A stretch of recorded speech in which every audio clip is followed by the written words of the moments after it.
오늘 이 아침 저와 여러분에게 주시는 하나님의 말씀은 신약성경 로마서 제12장 14절로부터서 21절까지의 말씀, 제가 준 성경으로는 257면에 기록이 되어 있습니다. 너희를 박해하는 자를 축복하라. 축복하고 저주하지 말라. 즐거워하는 자들과 함께 즐거워하고 우는 자들과 함께 울라. 서로 마음을 같이 하며 높은 데 마음을 두지 말고 도리어 낮은 데 처하며 스스로 지혜 있는 채 하지 말라. 아무에게도 악을 악으로 갚지 말고 모든 사람 앞에서 선한 일을 도모하라. 할 수 있거든 너희로서는 모든 사람과 더불어 화목하라. 내 사랑하는 자들아, 너희가 친히 원수를 갚지 말고 하나님의 진노하심에 맡기라. 기록되었으되 원수 갚는 것이 내게 있으니 내가 갚으리라고 주께서 말씀하시니라. 내 원수가 줄이거든 먹이고 목마르거든 마시게 하라. 그리함으로 내가 숯불을 그 머리에 쌓아 놓으리라. 악에게 지지 말고 손으로 악을 이기라. 아멘. 오늘도 오락하시는 하나님의 말씀이 저와 여러분에게 생명이 되고 귀한 마음이 될 줄을 믿습니다. 우리는 로마서 12장으로 돌아오면서 아주 중요한 한 가지를 고백했습니다. 그것이 무엇이냐면 우리 모두는 다 주님을 주인으로 모시고 사는 사람이라는 것입니다. 우리가 신앙생활에 구원의 주로 주님을 모실 때가 있습니다. 맞습니다. 당연히 그렇지요. 근데 우리는 늘 언제나 신앙생활이 거기에 멈출 때가 있어요. 십자가로 주님이 나를 구원해 주셨어. 여기까지만. 그리고 삶 속에서 주님을 경험하기가 쉽지 않아요. 근데 주님은 구원의 주님으로만 말씀하신 것이 아니라 우리의 삶의 생활의 주님으로 말씀해 주셨습니다. 임마누엘 하신 주님은 저와 여러분의 삶 가운데 살아계셔서 지금도 같이 호흡하시고 지금도 같이 함께 하시는 주님이십니다. 여러분 이 사실을 믿으시죠? 이 사실을 믿은 사람을 로마서에서는 새 언약이 이루어진 사람이다 라고 말씀합니다. 새 언약이 이루어진 사람만이 이 땅에 남은 자라는 것을 말씀해 주셨습니다. 그래서 주님을 주인으로 모시고 살아가니 내 삶에 변화가 일어납니다. 첫 번째 변화는 바로 예배 생활에 변화가 있습니다. 입으로만 드리는 예배가 아니라 이제는 몸으로 드리는 거룩한 산 제사, 주님께서 합당하게 여기시는 합당한 예배, 윤리적이고 도덕적인 그런 예배가 아니라 진짜로 예수 그리스도 그분 앞에서 치열하게 살고 치열하게 쓰러지고 치열하게 다시 일어나서 주님을 붙잡는 것, 이것이 바로 몸으로 드리는 거룩한 산 제사의 예배였습니다. 우리 지난주에는 예배 생활이 어디서 이루어지느냐, 교회 안에서 이루어지는데 이 교회 생활이 무엇인가라는 것을 함께 나누었습니다. 교회 생활이 행복해야 됩니다. 여러분, 복은 하나님이 주십니다. 그래서 그 복은 우리가 어떻게 할 수가 없어요. 하지만 그 복을 누리는 것은 행복하다라고 이야기합니다. 행복은 상황에 따라서 내 마음에 따라서 다를 수 있으니 그 행복은 언제나 우리가 붙잡을 때에 복이 행복으로 바뀌어지는 것을 보게 됩니다. 우리는 교회 생활이 행복해야 합니다. 저는 바라기는 저와 여러분의 신광교회 생활이 늘 행복하기를 간절히 원합니다. 옆에 분하고 합시다. 행복해야 합니다. 행복하시죠? 대답 드리기 약하시면 어떡해요? 행복하시죠? 결혼 생활도 행복하시죠? 대답 안 하십니까? 모든 게 저는 그래요. 오늘 하루의 삶이 내 삶의 마지막이니까 행복하기를 원해요. 여러분 행복하고 주님이 부르실 때 주님 앞에 서고 싶어요. 여러분 행복한 삶이 어떤 모습이어야 되는지 여러 가지를 이야기하면서 첫 번째는 은혜가 중심이 되어야 됩니다 라고 말씀했어요. 은혜가 무엇인지 잘 모르겠다고 하면 우리가 지난주에 부른 찬양처럼 내 삶에 당연한 것이 하나도 없습니다, 이 고백을 하면 돼요. 내 삶에 당연한 것은 정말 하나도 없습니다. 여러분, 한국에서 비행기 티켓을 사서 태평양을 건너와 미국의 이민의 이 첫 발을 디딜 때부터서 지금까지 여러분 당연한 것이라고 생각한 것 아무것도 없습니다. 모든 것이 지키시고 인도하시고 여기까지 도와주신 하나님의 은혜입니다. 그래서 이 은혜를 붙들어야 돼요. 은혜가 시작점이 돼야 돼요. 두 번째는 그 은혜가 나의 주님이시라고 한다면 그 주님이 나의 몸이시기 때문에 그 몸에 붙어 있어야 돼요. 이걸 지체의식이라고 했어요. 여러분, 지체가 몸에 붙어 있지 않으면 말라 죽습니다. 여러분, 우리가 교회에 붙어 있지 않으면 죽어요. 교회는 그리스도의 몸이라고 말씀하셔서 하나님은 우리를 지체 삼아 주셨어요. 그래서 목회자는 어떻게 살아야 되느냐? 믿음의 분수대로 살아야 된다. 이 말은 하나님의 말씀과 늘 일치하는 말씀을 전하며 살아가야 한다라고 말씀하셨습니다. 두 번째로는 안수 집사님들에게는 이렇게 말씀하셨습니다. 섬기는 자리에 서십시오. 주인의식을 갖지 말고 주님의식을 갖고 살아야 됩니다. 주님이 늘 주인이라는 사실을 잊지 않아야 됩니다 라고 말씀하셨습니다. 권사님들에게는 어떤 말씀을 하셨냐면 위로하는 자가 되십시오 라고 말씀하셨습니다. 권사님들은 위로하셔야 됩니다. 그러면 내가 위로를 받아야 됩니다. 위로받은 사람만이 위로할 수 있어요. 용서받은 사람만이 용서할 수 있고요. 사랑받는 사람이 사랑할 수 있는 거잖아요. 그래서 하나님은 위로하라고 말씀하십니다. 세 번째로, 네 번째로 장로님들에게는 뭐라고 말씀하시느냐? 이렇게 말씀하십니다. 먼저 앞장서서 부지런하라 이렇게 말씀하십니다. 힘들고 어려운 곳에 가장 먼저 앞에 가 서서 그리고 부지런함으로 일을 이루라 라고 지체의식을 가졌습니다. 이 지체의식이 살아가는 동안에 힘들고 어려워요. 그때마다 우리에게 마지막으로 주신 것이 무엇이냐면 사랑으로 덮어라. 사랑의식이에요.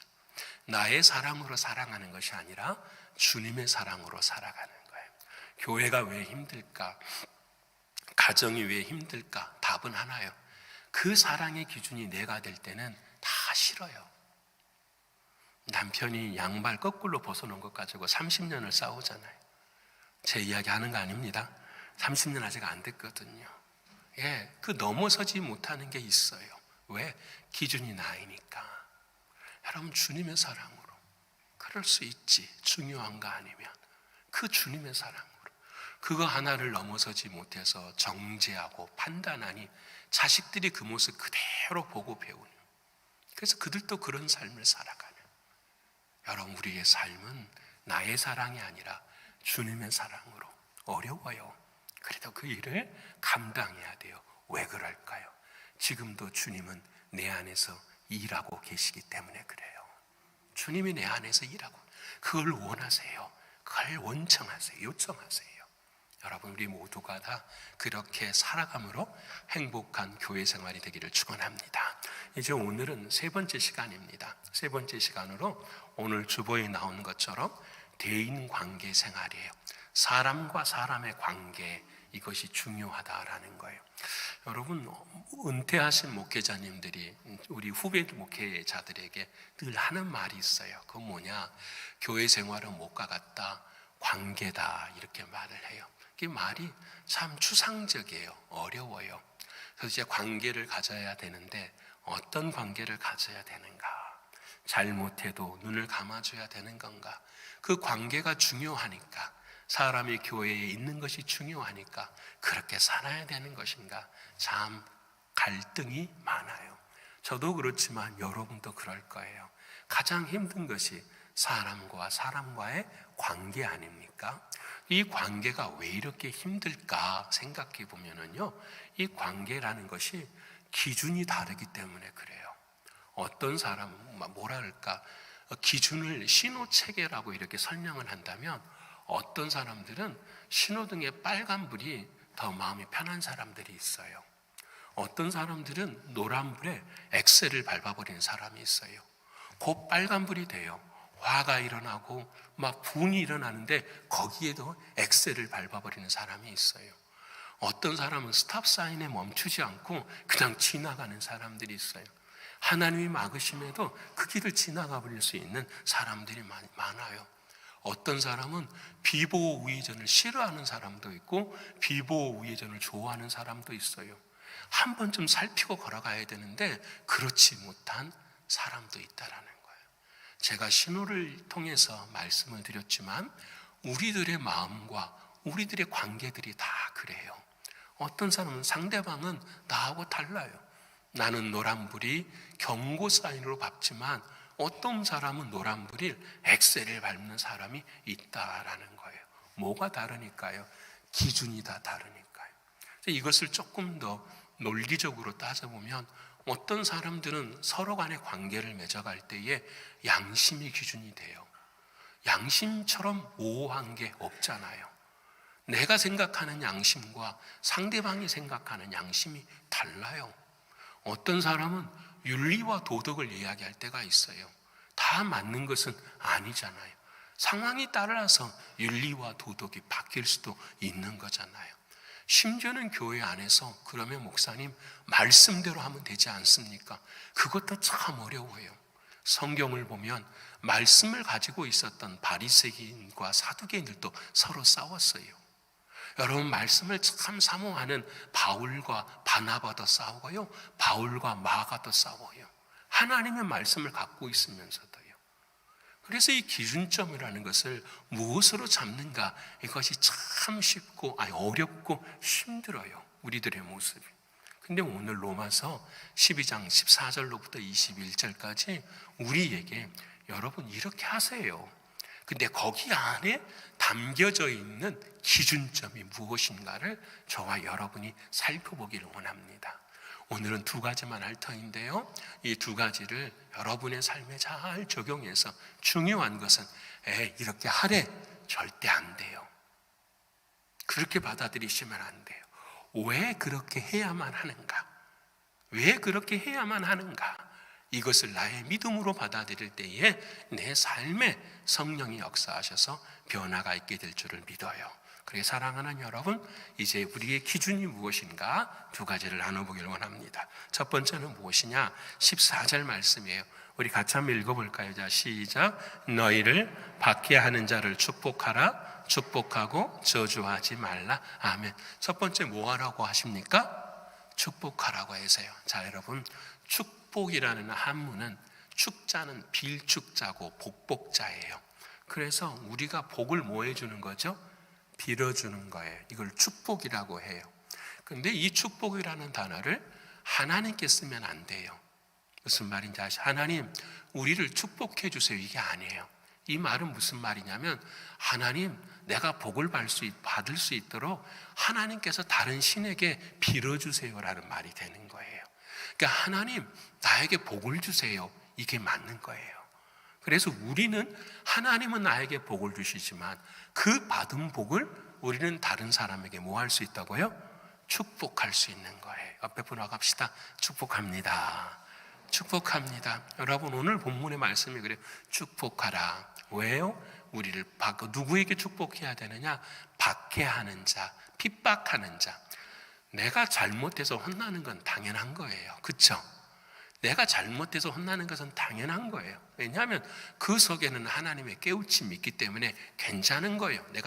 그런데 내가 잘못하지 않을 억울한 일이 있는 거죠. 내가 잘못하지 않는, 살펴보면 얼마나 있겠습니까마는 교회에서는 그래요. 또 우리가 일을 할 때도 그러잖아요.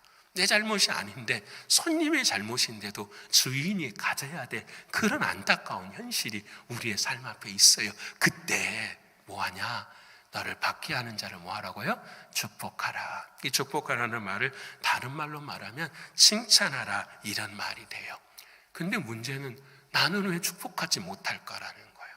안 되잖아요. 억울하잖아요. 힘들잖아요. 그래서 이야기해야 되는 거잖아요.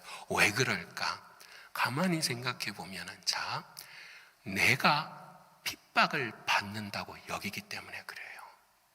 우리 그리스도인들이 교회 생활하면서 왜 내가 박해하는 자, 핍박받는 자, 이 사람들을 축복하지 못하느냐? 아니, 내가 내 스스로 왜 그것을 벗어나지 못하느냐? 내가 핍박을 받고 내가 박해를 받으면 뭐라고 생각하면 내가 핍박받고 있다고 생각하는 거예요. 이게 중요한 거예요. 내가 핍박받고 있다고 생각하니까 내 감정이 일어나기 시작하는 거예요. 내 감정이 일어나니까 화가 일어나죠. 결국은 축복할 수가 없어요. 화를 내는 게 마찬가지죠. 그래서 주님께서 저와 여러분에게 말씀하셨어요. 핍박받느냐, 박해받느냐, 요한복음 15장 18절에 이미 아시고 우리에게 말씀하세요. 우리 같이 한번 읽어볼까요? 자, 시작.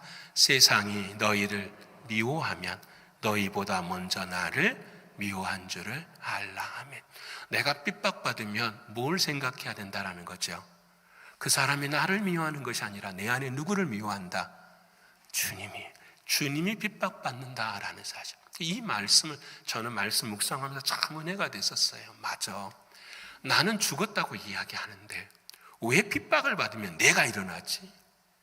우리는 모두가 다 예수 안에서 죽었다고 믿고 살아가는데 어려운 일이 생기면 왜 내 마음에 분이 일어나고 감정이 일어나지? 왜 그럴까? 그래, 내가 핍박받는, 아직 내가 살아있기 때문이라는 것을 생각하게 돼요.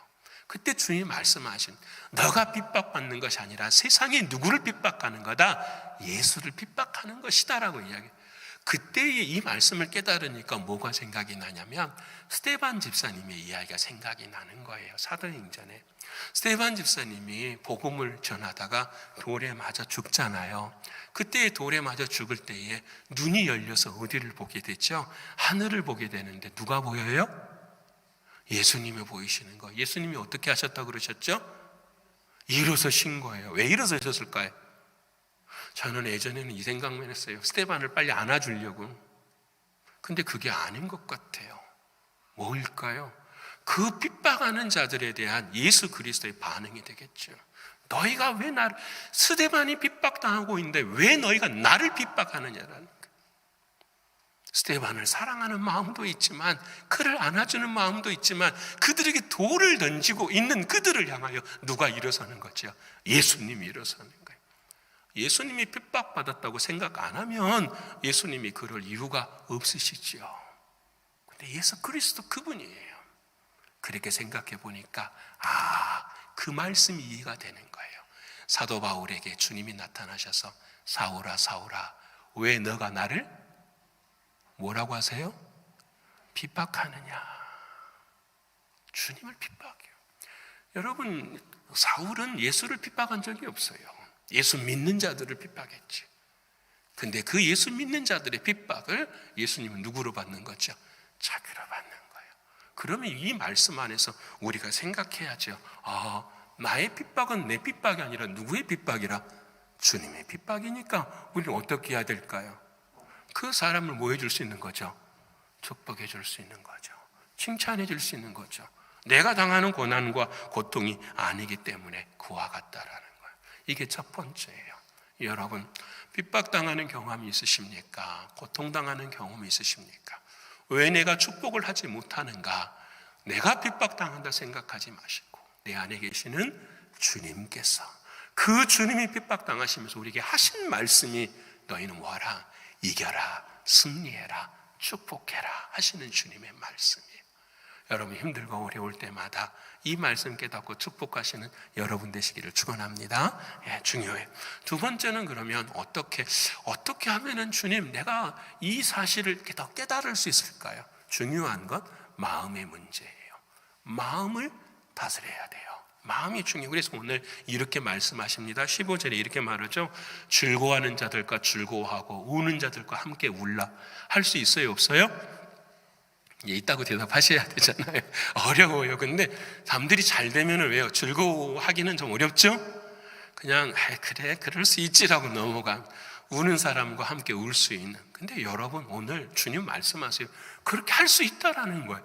즐거워하는. 어떻게 하면 할 수 있습니까? 마음이 같으면 돼요. 그렇죠? 즐거워하는 사람의 마음과 내 마음이 같으면 돼요.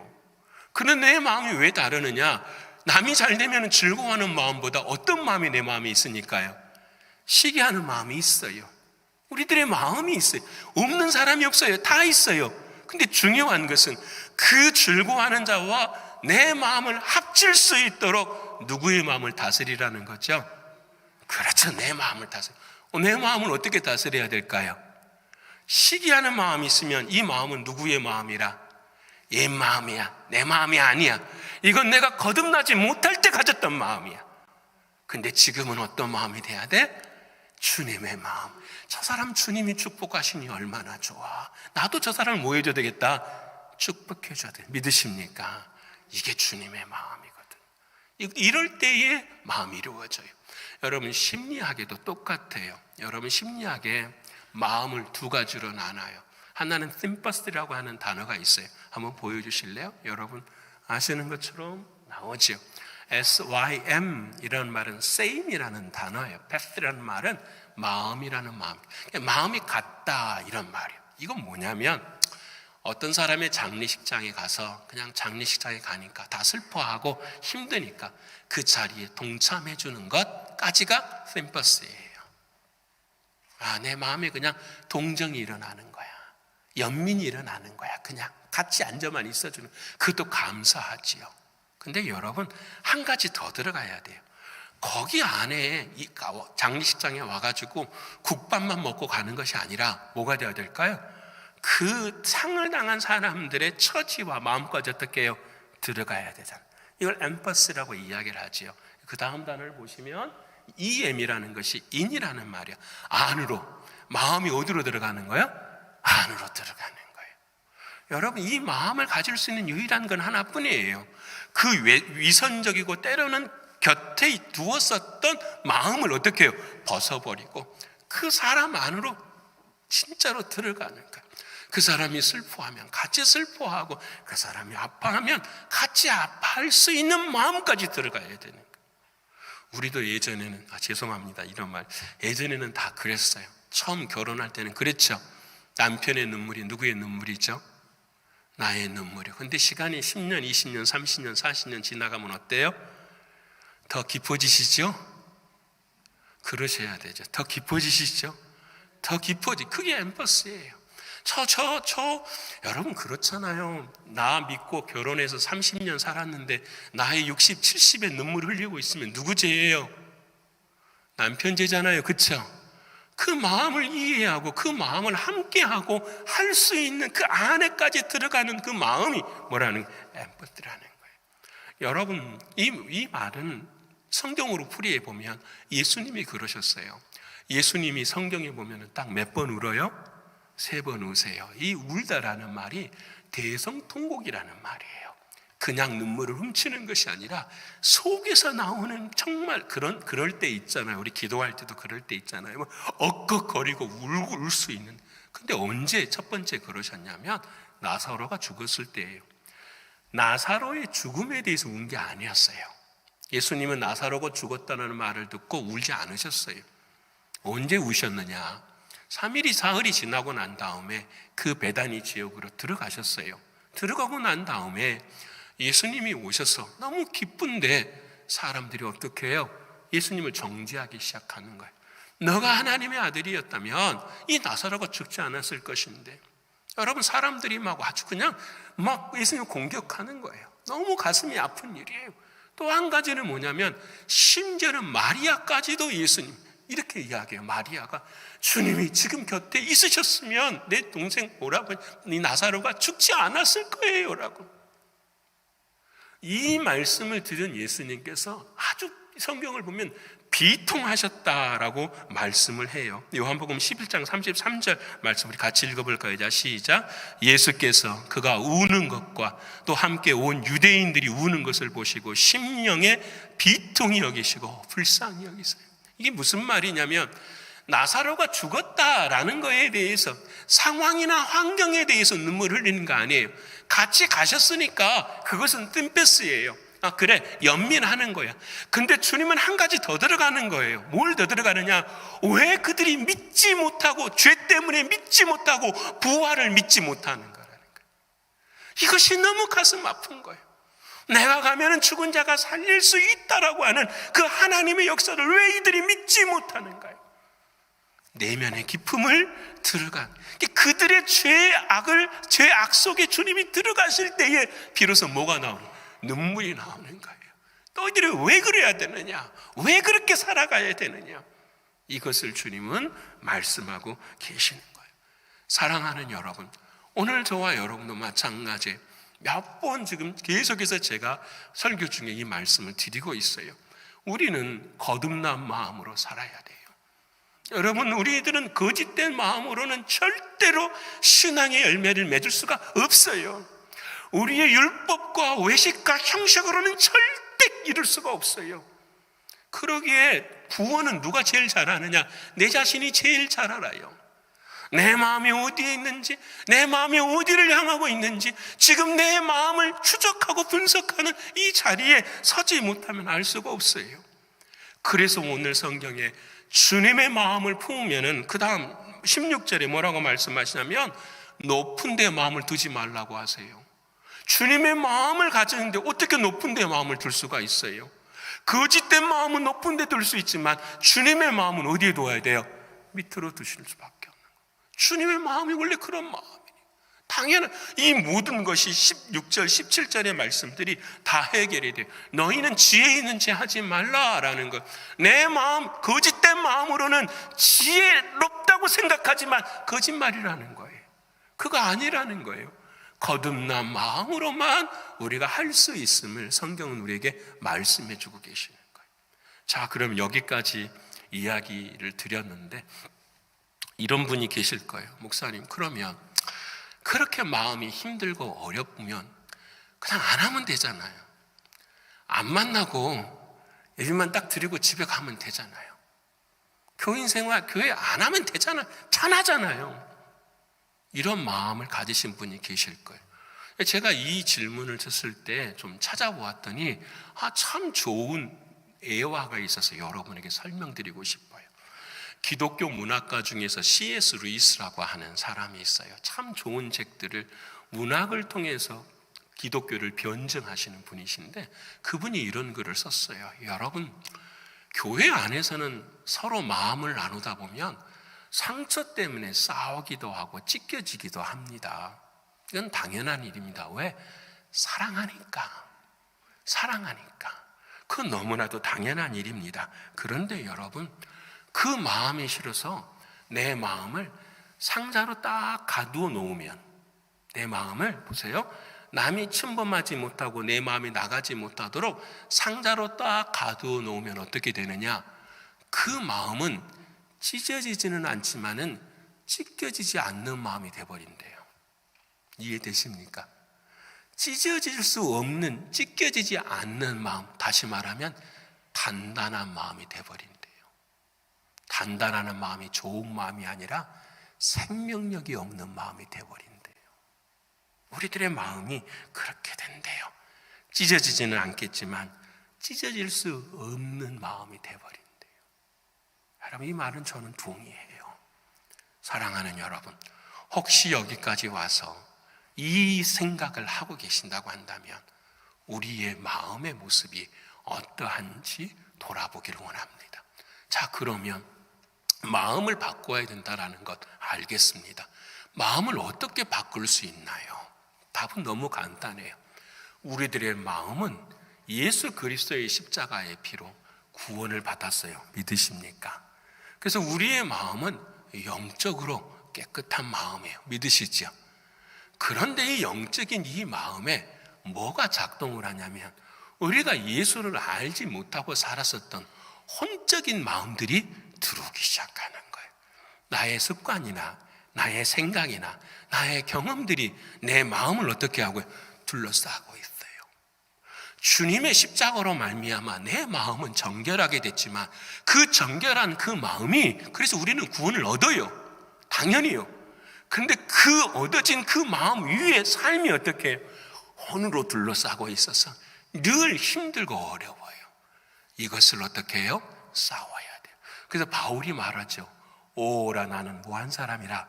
공고한 사람이로다. 내가 마음으로는 선을 행하기를 원하지만 내 육신으로는 육신이 거짓말한다는 것이 아니라 나의 옛사람이 나를 뭐하게 하는구나, 힘들게 하는구나. 이걸 어떻게 이길 수 있느냐? 답은 딱 한 가지예요. 여러분 보세요. 베드로가 사랑하는 주님 앞에서 내가 주님 다 떠나도 나는 주님 사랑할 거예요 이야기를 했잖아요. 근데 그 베드로가 어려운 일이 생기자마자 그냥 주님을 배신하고 말았잖아요. 하나님께서 주님이 이렇게 말씀하시죠. 너는 왜 하나님의 일은 생각하지 않고 사람의 일만 생각하느냐, 이렇게 말씀을 하셔. 그리고 난 다음에 이제 겟세마네 동산으로 데리고 가시잖아요. 데리고 가셔서 뭘 시키냐? 기도를 시키시는 거예요. 기도를. 근데 기도를 시키는데 이 베드로가 기도를 했어요, 안 했어요? 안 한 거예요. 피곤해가지고 뭐해? 잔 거예요. 지금 주무시면 안 돼요, 그렇죠? 피곤해서 잔 거예요. 주님 말씀하시는 거예요. 말씀하시잖아요. 너희들 힘든 일이 더 생길 텐데 일을 위해서 뭐하라? 기도해야 된다. 아니나 다를까 그 다음에 바로 군병들이 와가지고 예수님을 탁 잡으려고 하니까 베드로가 어떻게 하죠? 칼 딱 뽑아가지고 누구의 말고의 길을 잘라버려요. 누구의 일 한 거죠? 사람의 일 한 거죠. 사람의 일과 하나님의 일을 구분할 수 있는 유일한 길은 뭐밖에 없다? 기도밖에 없어요.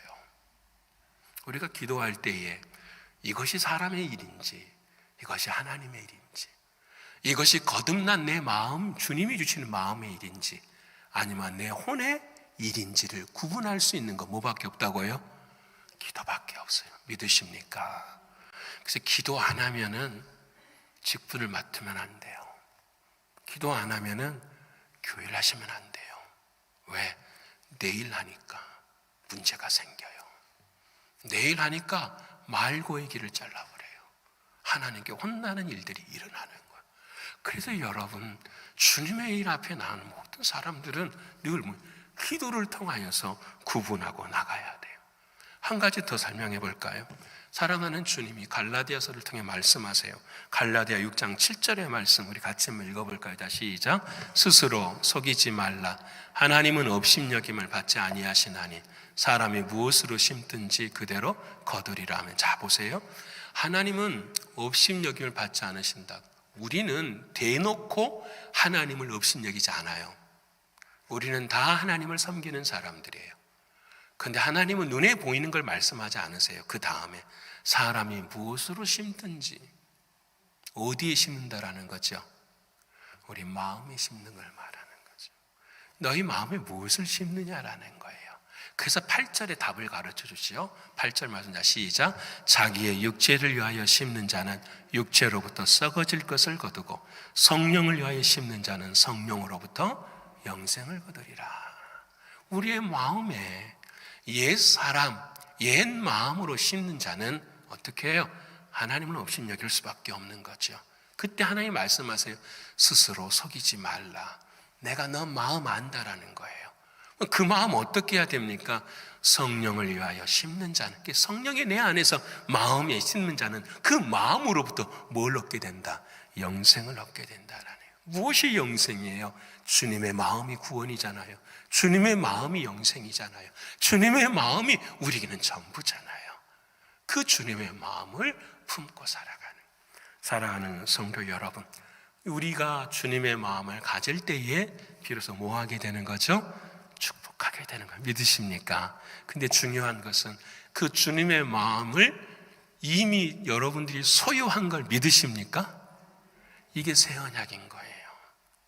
옛날에는 이 마음을 갖지를 못했는데 이제는 주님이 오셔서 우리의 굳은 마음을 제하여 버리시고 우리에게 부드러운 마음을 주셨잖아요. 이게 우리에게 주신 주님의 마음, 우리의 주님의 마음이 우리 안에 있어요. 답답하게 하시면 안 되는 거예요. 매 순간순간마다 주님의 마음으로 축복하시고 칭찬하시고 권면하실 수 있는 저와 여러분의 신앙 되기를 축원합니다. 이제 두 번째로 마지막 하나만 하십시다. 18절의 말씀입니다. 우리 같이 읽어볼까요? 시작. 할 수 있거든이 너희, 자 시작. 할 수 있거든 너희로서 모든 사람과 더불어 화목하라. 아멘. 할 수 있거든. 할 수 없을 때도 있지만 힘쓰고 애써야 된다. 너희로서. 근데 어떤 사람들과? 모든 사람들과 선 긋지 말라는 거예요. 교회에서 제일 무서운 게 뭐예요? 선 그어버리는 거예요. 선 긋지 말라. 모든 사람과 더불어 뭐하라? 화목하라. 그래서 화목해야 돼. 옆에 분 합시다. 우리 화목합시다. 화목합시다. 자, 이제 여기에 비밀은 화목이라는 단어에 들어있어요.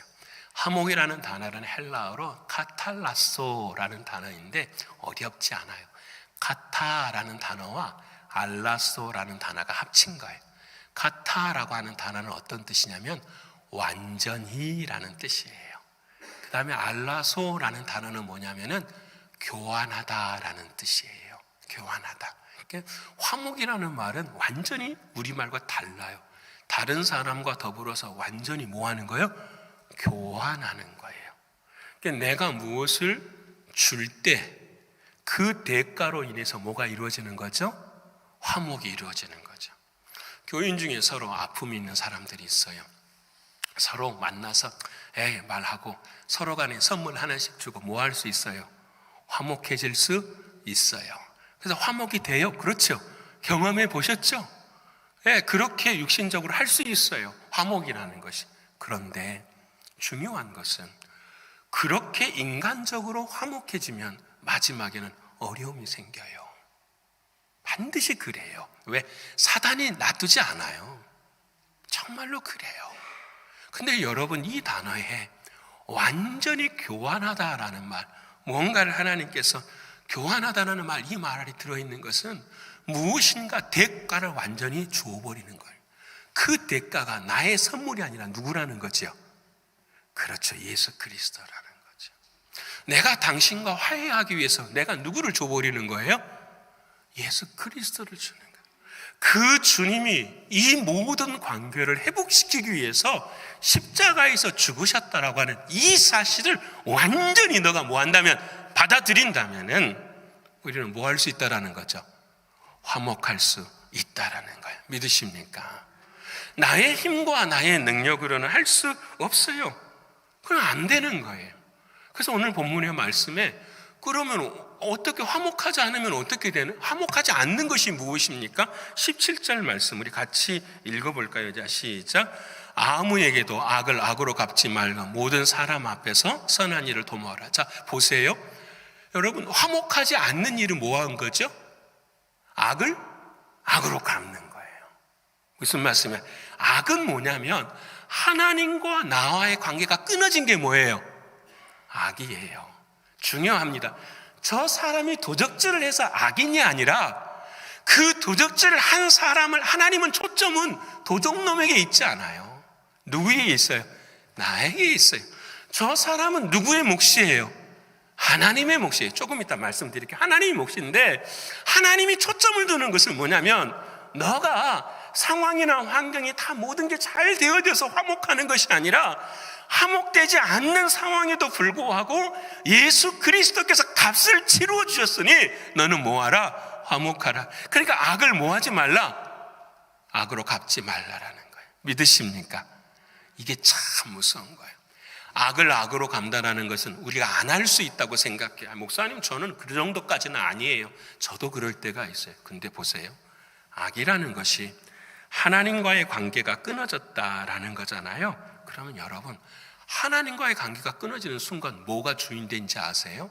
상황이나 환경이 주인이 돼요.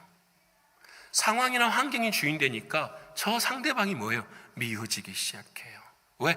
상황과 환경을 이렇게 만들었으니까. 그래서 미워지기 시작해요. 그 순간 내 마음에 뭐가 일어나기 시작하죠? 감정이 일어나기 시작하는 거예요. 감정이 일어나는 그 순간부터서 완전히 어디에 갇혀버려요? 감옥에 딱 갇혀버려요. 상황과 환경이 변화되지 않을 때까지는 우리는 뭐예요? 그 사람 미워하면서 살아가요. 그리고 그 다음에 이렇게 말하죠. 저 사람 때문에 내가 이렇게 되었다. 그렇잖아요. 저도 우리 교회 섬기면서 그런 일이 한 번 있었어요. 정말 벗어나기 어려울 때가 있었어요. 정말 괴로울 때가 있었어요. 그때마다 기도한 게 뭐냐면, 하나님, 상황과 환경이 아니라 누구를 보게 해주세요? 주님 보게 해주세요. 이게 그냥 보이지 않는 벽인데 이걸 뛰어넘는 게 그렇게 어려운 거예요. 여러분, 이 말씀을 2000년대로 가져가 보십시다. 로마 시대에 이 말씀을 듣는 사람들이 전부 다 어떻게 해요? 십자가에 달려 죽거든요. 오늘은 내 형제가, 오늘은 내 자식들이 다 순교자로 끌려가는 상황이에요. 여러분, 사람들이 모여서 무슨 말 할까요? 저 사람들 악을 악으로 갚아야 됩니다라고 말하지 않을까요?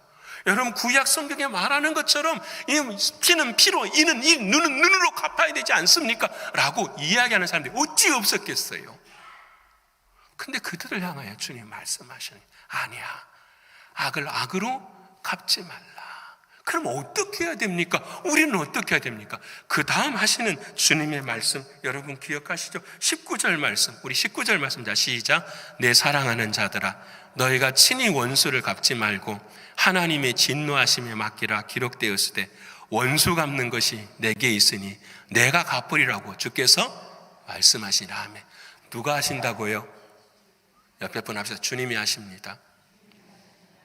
여러분, 이것은요, 내가 하나님을 믿지 않으면 아무런 의미 없는 말이에요. 근데 진짜 하나님을 믿으면 이 말은 세상에서 제일 무서운 말이 돼요. 여러분, 이 삶을 산 사람이 누구냐? 다윗이 그랬어요. 다윗의 시편을 쭉 읽어보면요, 하나님 앞에 다 원망하죠. 그리고 마지막에는 뭐냐면 자기가 원수를 갚게 해달라고 기도하는 것이 아니라 누가 해주세요? 하나님이 해주세요. 그래서 자기는 어떤 길을 걸어가는 거죠? 하나님을 믿고 의지하는 길을 걸어가는 거예요. 여러분, 이게 참 중요해요. 왜요? 이때에 누가 역사하지 않는 거죠? 사단이 역사를 못하는 거예요. 우리가 악을 악으로 갚고 저주를 저주로 할 때 누가 역사해요? 우리 안에 사단이 역사해버리고. 사단이 역사할 때가 사단이 제일 행복한 건 뭔지 아세요? 그 일로 인하여서 우리들이 누구와의 관계가 끊어져 버려요? 하나님과의 관계가 끊어져 버려요. 우리 사랑하는 교우들이 사람과의 관계 때문에서 하나님을 바라보지 못해요. 예배를 드리지를 못해요. 기도자에 나오지 못해요. 누가 박수치고 있어요? 사단이. 근데 우리는 뭐라고 이야기하죠? 저 사람 때문이야. 저 사람 때문이야. 이런 환경 때문에 그래. 이런 상황 때문에 그래. 오늘 주님은 저와 여러분에게 분명하게 이렇게 말씀하고 계시는 거예요. 자, 그러면 어떻게 해야 됩니까? 그러면 우리는 하나님께 맡기는 건 알겠어요. 그럼 어떻게 해야 될까? 너무 재미있는 말씀을 20절에 해주세요. 우리 오늘 본문 20절 말씀을 우리 같이 읽어볼까요? 자, 시작. 내 원수가 줄이거든 목이고 목마르거든 마시게 하라. 그리함으로 내가 숯불을 그 머리에 쌓아 놓으리라. 아멘. 더 사랑해버리라는 거예요. 더 사랑해버려. 마음은 없을 수 있어요. 근데 뭐하라? 줄이거든 뭐하고? 먹여. 목마르거든 뭐하라? 마시게. 괜찮. 그거 안 받으면 그 복이 누구 것이 되니까? 내 것이 되니까. 누구의 마음 가질 때만 할 수 있을까요? 주님 마음 가질 때만 할 수 있어요. 이거 중요해요. 주님의 마음은 사랑의 마음입니다. 주님의 마음은 용서. 이런 거창한 말 하지 마십시다. 주님의 마음은 무엇이냐? 지금 이 순간 나를 살리신 마음이에요. 지금 이 시간 나를 구원하신 마음이잖아요. 내가 지금 죽어도 나를 용서하실 나의 주님이시잖아요. 그 마음이에요. 그 마음. 거창한 마음이 아니라 이 마음 가지고 사는 거예요. 이 마음이 있을 때 그러면 어떤 일이 나느냐? 그렇게 행하는 걸 뭐라고 하느냐? 숯불을 머리에 둔대요. 숯불을 머리에 두니까 어떻게 해요? 뜨거워요? 안 뜨거워요? 뜨거우니까 그 상대방의 모습이 어떻게 된다는 거죠? 부끄러워진다라는 거예요. 여러분, 자, 진노하시려고 부끄럽게 하셨을까요? 안 그러잖아요. 숯불이요, 큰 불이 아니라 숯불은요, 처음부터 뜨겁지 않아요. 시간이 갈수록 뜨거워지는 거예요. 저는 그렇게 해석을 했어요. 왜 이 사람이 나를 원수인데 나에게 먹을 걸 주지? 왜 이 사람이 나한테 말을 걸지? 왜 이 사람이 나한테 이렇게 하지? 스스로 생각하게 되는 거죠. 그 순간부터서 누구를 돌이키게 되는 거죠? 내 자신을 돌이키게 되는 거죠. 그래서 숯불이 뜨거워지는 것처럼 내 마음이 어떻게 해요? 뜨거워지기 시작하며 부끄러움으로 뜨거워지기 시작. 그래서 여러분, 그때에 누가 역사하실까요? 주님이 역사하시는 거예요. 그래서 그 사람의 마음을 녹여주시고, 그 사람의 마음에 복음을 전케 해주시고, 그 사람의 마음에, 여러분 이걸 2000년 전으로 가져가 볼까요? 아까 말씀드렸잖아요. 로마 교인들이 순교를 당하고 있는 거예요. 자식이 죽어가는 거예요. 악을 악으로 하지 마십시다. 악을 악으로 해야 합니다. 근데 악을 악으로 하지 마십시다. 차라리 우리가 당하십시다. 그래서 다 순교의 자리로 다 죽어가는 거예요. 여러분, 그리스도인들이 그 순교의 자리로 들어가면 들어갈수록 그걸 집행하는 모든 사람들은 얼굴이 어떻게 해요? 뜨거워지기 시작하는 거예요. 왜 그러지? 저들은 왜 저러지? 세상과 다르네? 왜 변화가 저렇게 많지? 그래서 그들의 삶들이 뭐가 되는 거죠? 복음의 변화가 되기 시작해요. 그래서 그 결과로 로마가 뭐가 되는 거죠? 복음화가 되어버리는 삶의 자리에 서게 되는 거예요.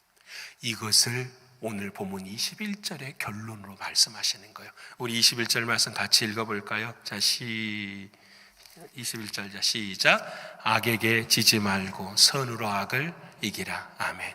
자, 이 말씀 하나만 더 이야기하고 마칠게요. 악에게 지지 말자. 악이 어디가 있어요? 악에 옛 마음이라고 집어넣어 보세요. 옛 마음, 옛 사람, 내 안에 옛 마음에 지지 말고 선으로 거듭난 그 마음으로 뭘 이기라? 주님이 주시는 그 옛 사람을 이기라. 나는 죄와 사망의 법으로 살지 말고 뭘로 살아라? 생명의 성령의 법으로 살라. 그래서 우리는 뭐 할 수 있느냐? 화목할 수 있다. 누가 일하시니까요? 주님이 일하시니까. 이 이야기 하나만 하고 마칠게요. 여러분, 미국, 일본은 그리스도가 복음이 일찍 들어갔지만 복음을 믿는 퍼센테이지가 1%가 안 돼요. 제가 학교에 있을 때에 일본을 한번 다녀온 적이 있었는데요. 참 무서워요. 동네마다 신사를 다 섬기고요. 집집마다 이 재단이 다 있어서 대만하고 똑같아요. 완전히 우상, 귀신의 역사가 가득 채워지는 곳이 일본이에요. 그래서 참 우울해요. 우울한데 기독교가 우리 조선보다 먼저 들어간 곳이 일본이에요. 근데 복음화율이 1%도 안 돼요. 근데 전 세계적으로 이 1%도 안 되는 그리스도인들 중에서 문학을 통해서 많은 사람들에게 복음을 전한 여인이 있어요. 그 사람이 미우라 우야코라는 여인이에요. 이 사람의 인생의 이야기예요. 하루는 그 여인이 남편이 벌어다주는 수입으로만은 살기가 참 어려웠던 것 같아요.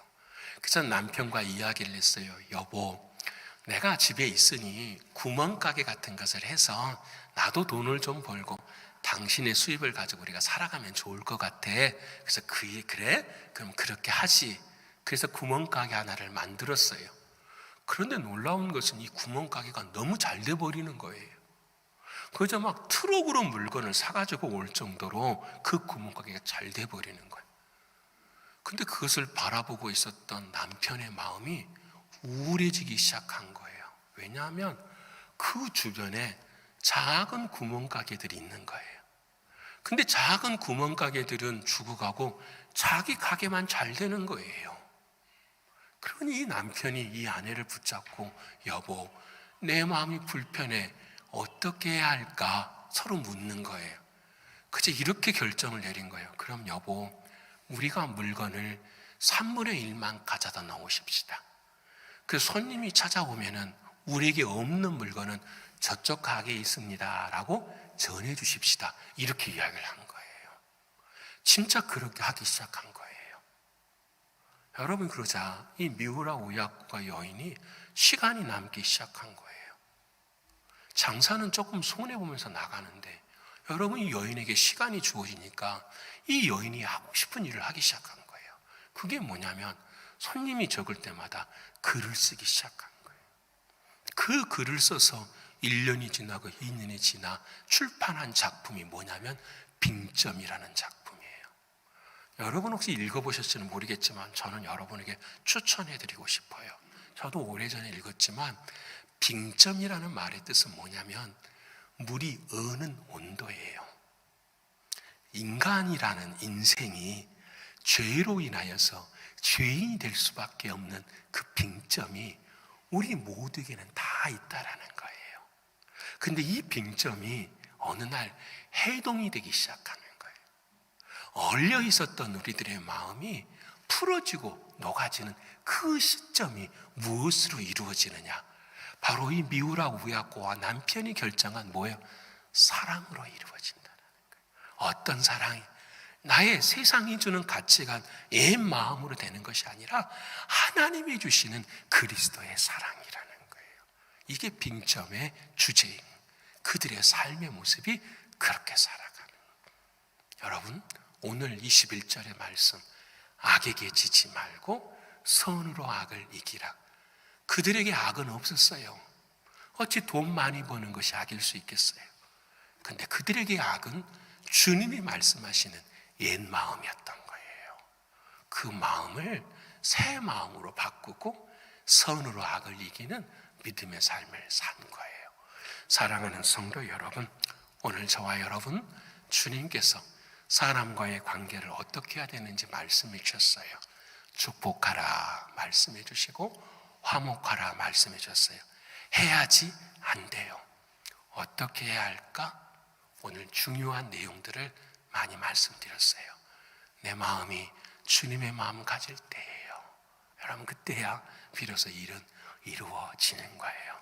여러분, 주님의 마음으로 천국 가시고 주님의 마음으로 이 가정이 변화되고 주님의 마음으로 우리 교회가 변화되어지는 저와 여러분의 신앙이 되시기를 간절히 축원합니다. 기도하겠습니다. 고마우신 주님 감사합니다. 오직 하나님의 은혜로 오늘 우리가 교인들과의 관계, 세상의 사람들과의 관계를 어떻게 살아가야 하는지 말씀해 주셔서 감사합니다. 너희를 핍박하는 자를 축복하라고 말씀하셨으니 하나님, 축복하고 칭찬하는 우리의 인생이 되게 해 주시옵소서. 이를 위해서 내가 핍박받을 때마다 내 안에 주님이 핍박받는다는 사실을 잊지 않게 하시고 마음을 같이 할 수 있는 우리가 되게 해 주시옵소서. 아버지 하나님, 우리에게 말씀하신 바 너희는 할 수 있거든요. 모든 사람과 더불어 화목하라고 하셨으니 아버지 하나님, 악에게 지지 말고 선으로 악을 이길 수 있는 우리 모두가 되게 하여 주시옵소서. 이번 한 주간도 승리하기를 소원하옵고 예수님의 이름으로 기도합니다. 아멘.